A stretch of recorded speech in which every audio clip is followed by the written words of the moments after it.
Hi guys, Jonathan here again. Something a little different today in that we are doing a collaboration, not the first, with Ian over at Forgotten Weapons, which is excellent. So when you finish watching this, depending on when things upload, either way, definitely go and check out his video. It's quite an unusual one even for him, actually. And this video constitutes its origin story. Pretty much. So without further messing about, this is the feature item of this video. Yes, it's a Sten gun, but those of you with a sharp eye may well have spotted something's a little different about this.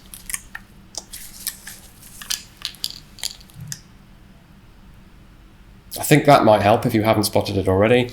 Yep, it's this very steep, rakish looking angle on what we call the trigger mechanism housing on what is otherwise a fairly normal Sten Mark II submachine gun, or machine carbine in British parlance of the time. A few other features that we'll go into with a bit more detail, especially seeing as we're linking up with Forgotten Weapons. It would be remiss not to look at this thing in some detail. But a bit of background to start off.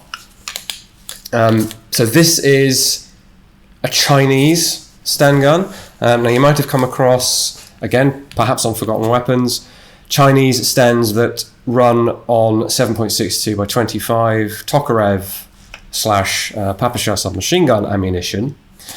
Those were conversions. So those were conversions of British or Canadian made, actually, Stens supplied to China that are also part of this story. So they're rebuilt in China, but they're not made by the Chinese. This thing is. So what happened was the nationalist faction in China, so from 1937, there's a lot of internal strife in China, and two main factions, the nationalist government side and the communist faction, sort of on the ascendant. All sorts of issues around that.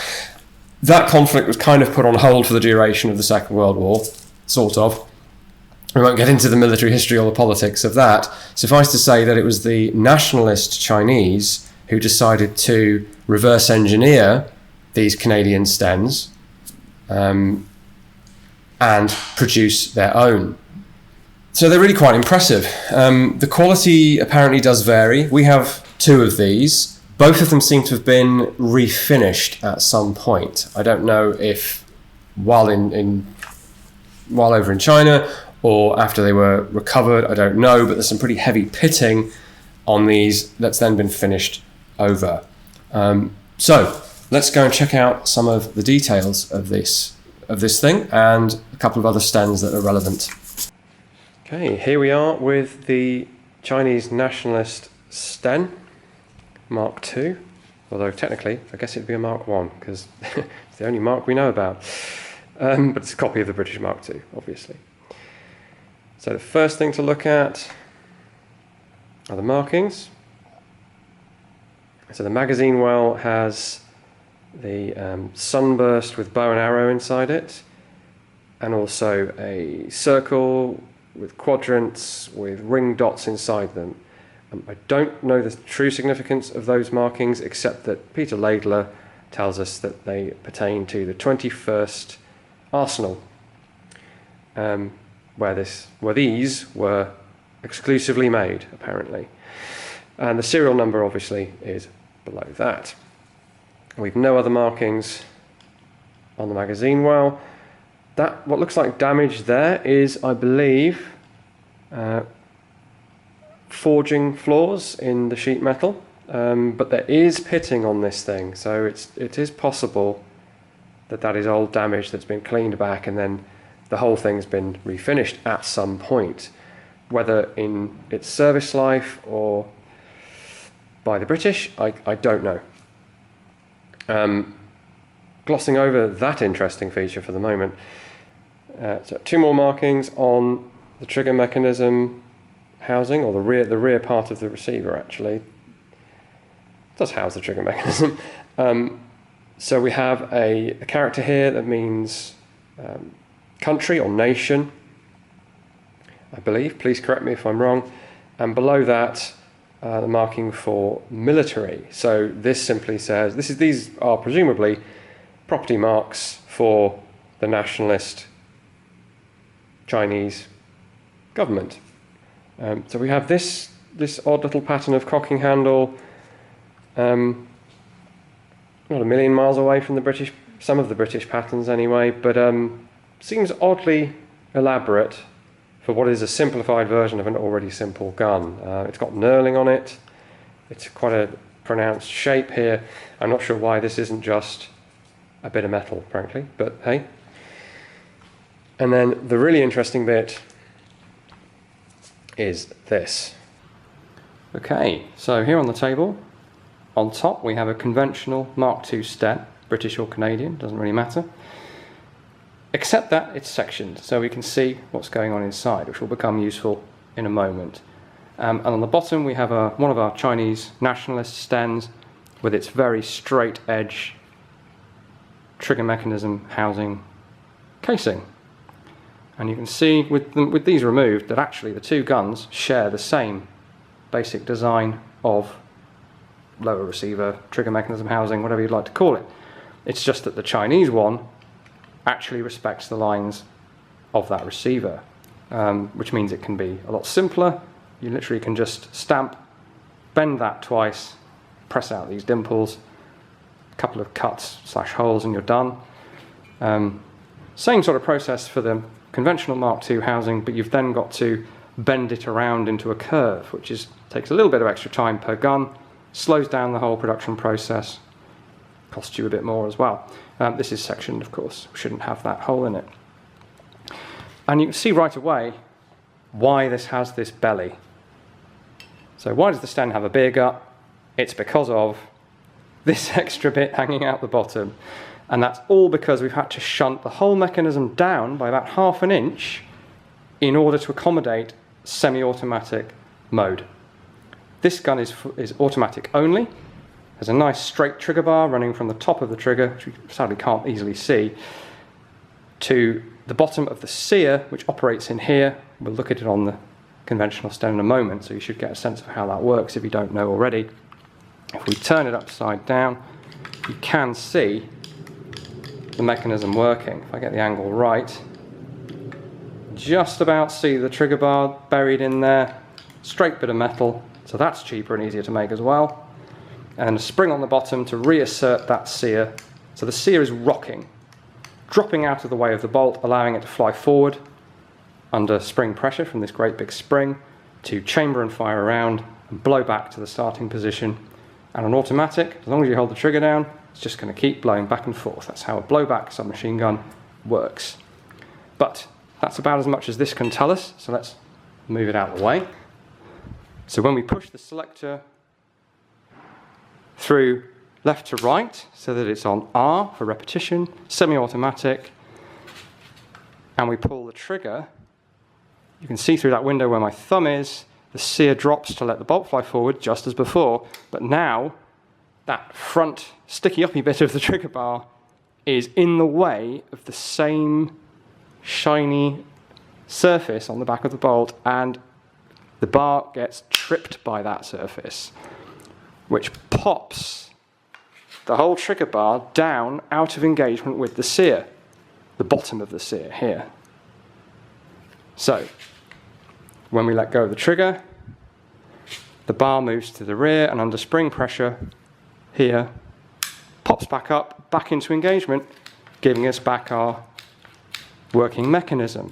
Do that again, so cock the gun, pull the trigger, bolt flies forward, watching through where my thumb is there, disconnects. So it works very much like the tripping lever in, for example, the Kalashnikov rifle, when the bolt carrier comes forward and disconnects the trigger in very much the same way. So actually a really elegant, nicely designed, but simple and cheap select fire mechanism, which is why it was never deleted from 90% of Sten guns.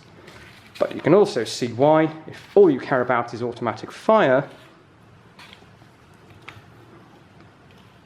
you would make a few cost savings, shunt everything back up into the gun, straight bar, no selector. You can make the sear shorter because you don't have to disconnect the bar from the bottom of it. It can be just connected straight to the bottom of it. The whole thing becomes more compact inside, and suddenly it all now fits into that more svelte housing. So there we are. So the conventional Sten, bearing in mind this was designed first, of course, has to do that second function. So I'll just show you quickly how the selector works. It's a simple plunger. It pushes through left to right for R for repetition, right to left, A for automatic. And you can see what it's doing. All it's doing is moving the trigger bar left and right. It's still a trigger bar, still connected to the sear at the front. You can see the sear rising and falling. But the selector moves it left and right. Why? Well, because the front part of the trigger bar, which kicks upwards here, is overridden by the bolt in order to trip this lever. This is like a tripping lever. You can see it moving as I manually move it there. And that's what disconnects the trigger from the rest of the mechanism. Isolates the trigger so that the gun stops until you let go of the trigger and reset it. So I'll show you how that works. So on automatic mode,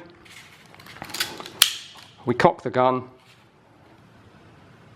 That engagement surface, the shiny bit there on the rear of the bolt, hangs up on the sear, which has its own spring, which is actually this. So this is the sear spring down here, exerting upward pressure, so that whenever the bolt comes to the rear, the sear will pop up unless you have the trigger held. So if we pull down the trigger, pull on the trigger, the sear drops. You see through that window where my thumb is, allows the bolt to fly forward. Nothing at all happens here to the front of the trigger bar. Chambers around, fires it, trigger's still held down, bolt comes back to the rear, nothing affects it, and it's free to slow down and then reassert forwards, fire the next shot, come back, and so on. It will fire until empty, or until, and if you watch that sear where my thumb is, until you let go of the trigger, at which point the sear pops back up. So there it is, popped back up, and the bolt then hangs up on it. So you have stopped your gun firing manually. So that's automatic mode. That's how the Chinese gun works as well. Just to really ram the point home on the differences with these two guns, on the right is a conventional Mark II Sten bolt, and there are two additional cuts required for a select fire Sten. One is at the rear, where this is the engagement surface that we saw through the little window at the back that hangs up, or the sear hangs up on that. And in the Chinese gun, that's just a simple wide shelf. On the traditional Sten, there's actually always a cut here, because that trigger bar / disconnector / tripping lever has to run in this slot in automatic mode so as to not get in the way and stop the gun from firing. That's literally all that is. This crescent-shaped cut up here is also to accommodate the tripping lever that's not a feature of the Chinese gun. Why? Well, that's literally just clearance for the sticky uppy bit. So if I grab the Mark II,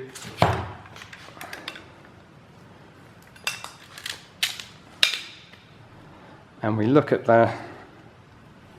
through those windows again. Let's clear the bolts out of the way.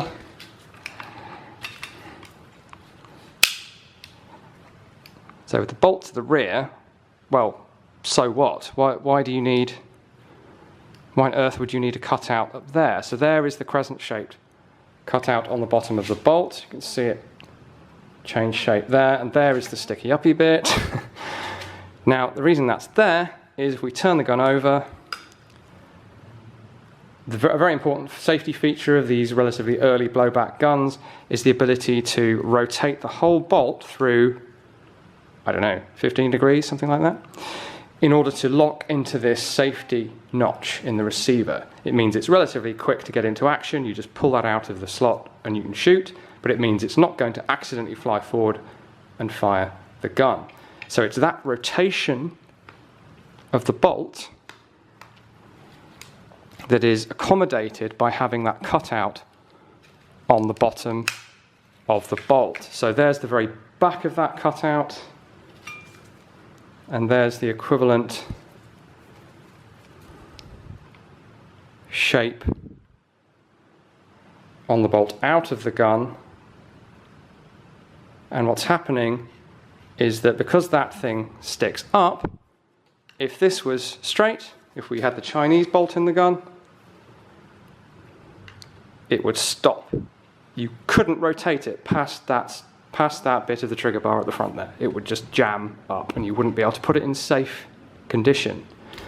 But with this crescent-shaped cutout, there's enough clearance for the whole bolt to rotate that short distance, and the nose of the trigger bar is accommodated by it. So there, quite graphically, are our two major time and cost savings. Easier to make housing cover and an easier to make bolt that eliminates two machining operations. That might not sound that significant, but over tens, hundreds of thousands, ultimately potentially even millions of guns, you're saving an awful lot of time and getting the guns into the hands of the troops more quickly, and they can simply squeeze off single shots if they need to, using that low rate of fire and the Sten's trigger mechanism. So having heard and seen this thing, you might be wondering why on earth the Brits didn't make an automatic only Sten gun. After all, this is a last-ditch style weapon, already very simple, and the British Sten went from Mark 1, Mark 1 Star, Mark 2 to the even simpler Mark 3 before then becoming a little bit more sophisticated again. So why on earth wouldn't we have deleted those additional components, reshaped that housing, just like the nationalist Chinese did? Well, I suppose the first thing to say is that, as far as I know, the nationalist Chinese Sten is the only one to go full auto only. So others must have seen the value in proper semi-automatic fire. But more importantly, I think, and a quote for you here, from the infantry training pamphlet for the Sten machine carbine. Owing to the speed at which single rounds can be fired, the greater accuracy obtained by this method, and the need for economy of ammunition, single round firing will be employed whenever possible. Bursts should be reserved for extreme emergencies, and when used should be of 2 or 3 rounds only. So British doctrine very much emphasised the carbine aspect of machine carbine. You're supposed to fire this thing from the shoulder, single shots. Now the manual does say that with experience the selector can be left at automatic and single rounds fired using trigger control. You've seen that done, I'm sure. But I think the operative word there is experience. This thing had to be issued not only to experienced, trained paratroopers, but to section commanders, squad leaders who might be quite experienced, or they might be completely green, totally new, and not familiar with a machine carbine at all, especially if they're from Britain. All the way through to vehicle drivers who might shoot a qualification shoot once a year or something, and that's it. So they weren't prepared to trust, bearing in mind economy of ammunition, which is interesting. They weren't prepared to sort of trust to that experience to just give them a full auto only Sten. That seems to be the reason there. So it tells us something about doctrine, military history. Always fun to try and read into that from the objects themselves. So I hope you enjoyed this one. More to come, of course, from us. As ever, if you would like to help us out, there are links in the description that will help you do that. But more than anything, we're just very happy that you watch the videos and share them with people who might enjoy them. And of course, if you can visit us at one of our 3 sites or jump on social media, see what's going on there. We're very grateful that you do that as well. So definitely go and check out the Forgotten Weapons video on the mystery item that I'm very keen to not spoil until you see what it is, because it's directly connected to what I've just been talking about, but it's something a little different and special with its own bit of history behind it. Thanks a lot.